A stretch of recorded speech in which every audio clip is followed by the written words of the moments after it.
ભગવાને જન્મ આલી અને સ્વતંત્રતા આપી દીધી. શું આપી દીધી? સ્વતંત્રતા.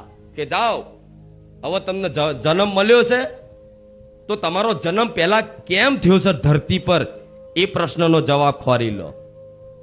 તમને કોઈને ખબર છે કે મારો જન્મ કેમ થયો છે? કંઈક ઉદ્દેશ તો હોય ને.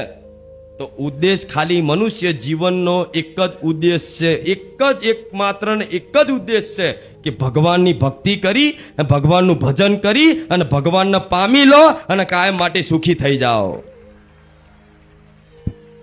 શું?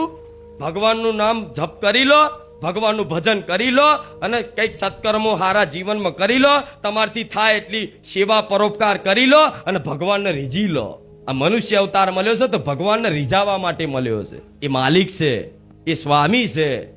જેમ એક માકડું હોય, એના ઘરમાં કદાચ એના માલિકે એના દોયડી કે ફંદો નાખી અને એને નચાડતો હોય તો એ માકડું એ માલિકને રીઝાવવા માટે નાચતું હોય અને એ માલિક જ્યારે રીઝી જાય, પ્રસન્ન થાય કે આ કદાચ એના નાચ ગાનથી, એના ખેલકૂદથી માલિક પ્રસન્ન થાય ને તો એના 2 રોટલા વધારે ખવડાવે છે.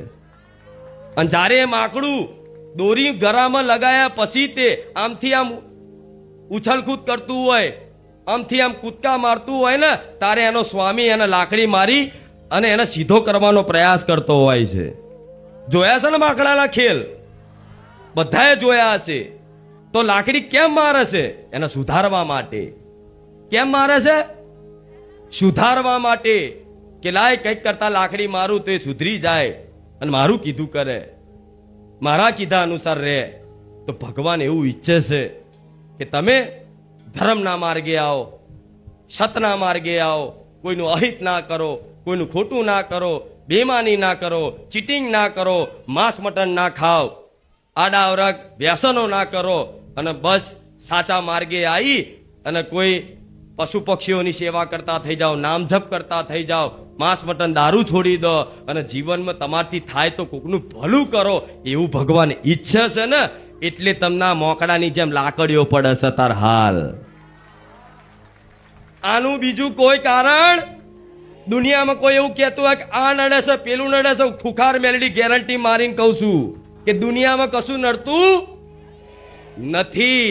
જેના માટે તમે ધરતી પર આયા છો એ કામ નહીં કરો અને જે કામ ના કરવાના હોય એવા કામ કરો તો તમે કાયમ માટે નહીં, જન્મો જન્મ સુધી ભટકવાના છો. આ જન્મો જન્મ સુધી ના ભટકો, જન્મો જન્મ સુધી આવી યાતનાઓ, કષ્ટ, પીડાઓ ના ભોગવો. એના માટે જ મારો રામ મારા જેવી રામવારી મેલડીમાં જાગૃત કરે છે.